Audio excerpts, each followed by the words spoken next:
I put yes to expects obedience. Right. Almost like not non-negotiable, but they just need to understand that in specific areas, you know, we're going to be inflexible. Parenting skills groups run by schools on school premises are increasingly common in the battle to engage parents in their children's learning.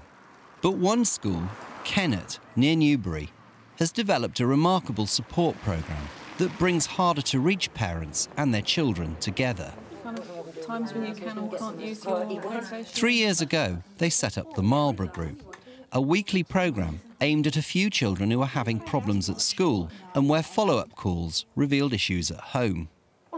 We identify a group of pupils who have a variety of different needs, different concerns.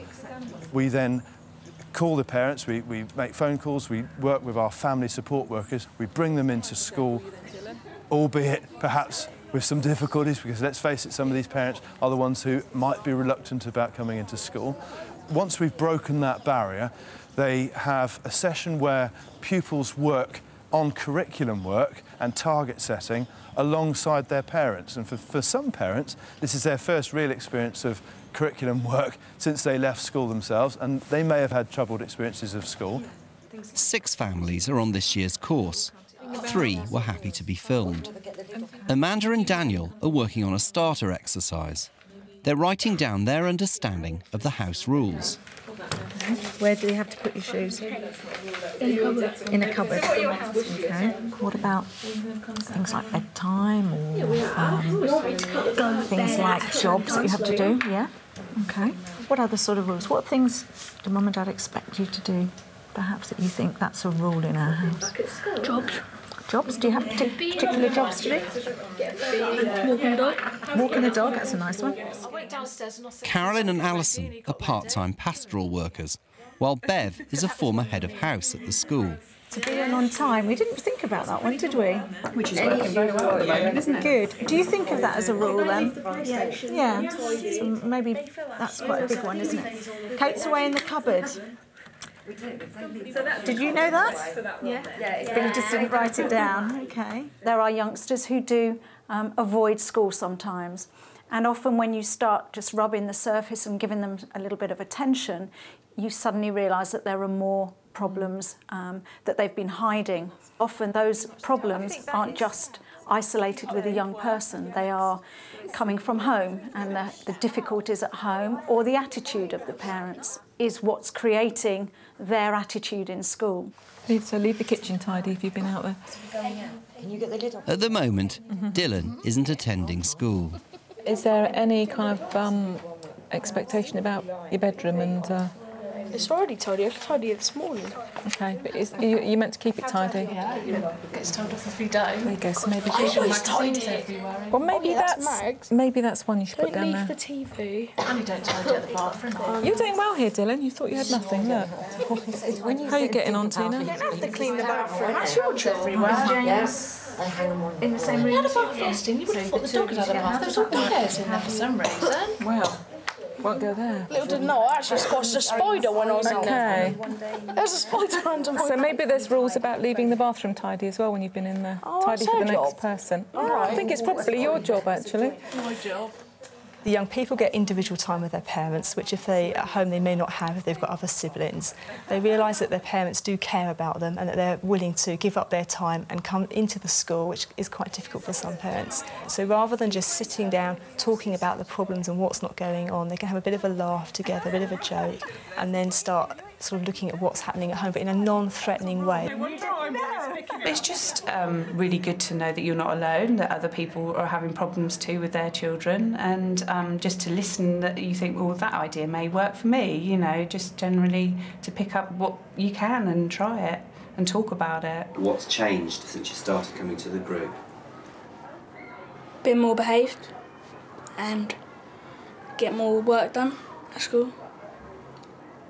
And how about your relationship with your mum? Better. In session 1, the pupils set targets to achieve by the end of the 6-week course. Each week, they review progress. The children we're targeting are children who of finding they're getting themselves into trouble and difficulties at school. So that may be that they're constantly turning up late, or they're disrupting classes, or they may have some emotional problems and they sort of may storm out if somebody says something in a class and upsets them. Everyone's parents like that, except me. A few months ago, the relationship between Jade and her mother Lynn had almost broken down. Right, your turn now, Jade. How have you been this week? Have you had a good week?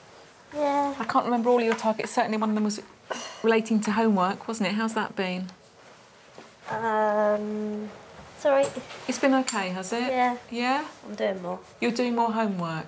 Good. Well, that's fantastic. That's really good. Yeah? So how many pieces a night are you managing to get done now? Are you doing it all, or is there still some? Not all of it, OK. 2, 3 pieces, something like that. Well, that's really positive. And what were your other targets? Bedroom. Oh, bedroom. And Lewis. Oh, and Lewis, Oh, that's right. How Brother. are they going? Tell us about those two, how they've been The working. bedroom's tidy. Your bedroom's tidy. It's absolutely spotless, isn't it? Fantastic. It's all done it. But to be fair to her, she has kept it. Yeah. Good. And Lewis, is he managing to keep out a little more? Yeah. No, he's not. Yes, he is. He still comes out with the... He's not getting involved now, because I had another chat with him about her. You know, said that you've really got to stop it because it is upsetting. And these snidey, stupid comments that he comes out with. He came out with one, I think it was yesterday, when it was last night, when they were all together, because they had a lot of friends around and that last night. But she actually didn't take it to heart. Good. You know, she come back... I was quite shocked, actually, because she actually come back with something quite witty, and there was no swearing in there. Oh, well, good girl. So it didn't kind of wind you up or get cross, you just... Not like it normally does. No, that's right, so that's really she actually positive. come back with something, I can't remember what it was, but something quite witty. I've improved because one of my targets was homework, and I've started doing my homework a lot more and not getting arguments as much, and I haven't been, so yeah, it's helped. She would never admit she was wrong. It was always me or somebody else. But she will actually now sit there in front of the other people that are in the group and admit, no, I did do that. We haven't been arguing as much, and that makes it better because then there's not so much like stress and shouting in the house, so it calms my mum down more. She's really surprised me, Jade does, actually, because she enjoys it, and I thought the little book that we have to do, she was like point blank refused to do it, but she doesn't. Well, I don't really see them as hard to reach parents, really. I think a lot of people have set views about agencies helping them. They may have been let down in the past, they may be quite wary, they may have had a good school experience themselves.